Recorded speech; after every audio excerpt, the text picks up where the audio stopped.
আমি এই হ্যান্ড চপারটা মিশো থেকে অর্ডার করেছি। এটা ইউজ করার প্রসেসটাও খুব ইজি। আর এরপর দেখুন সবজিগুলো কি সুন্দর চপিং হয়েছে।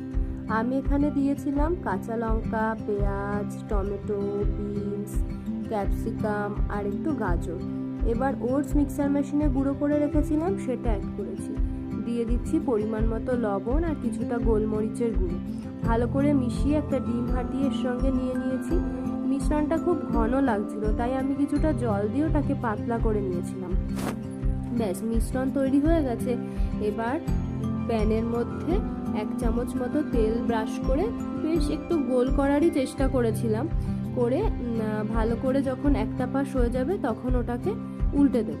দিয়ে ওপাশটা বেশ ভালো করে বেশ কিছুক্ষণ রেখে সুন্দর করে নিলেই কিন্তু আমাদের ওটসের চিল্লা তৈরি হয়ে যাবে।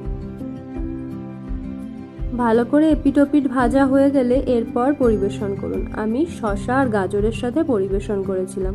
শেয়ার করলাম ওটসের একটা হেলদি রেসিপি। সকালের ব্রেকফাস্ট বা সন্ধেবেলার টিফিনে কিন্তু করেই নিতে পারেন।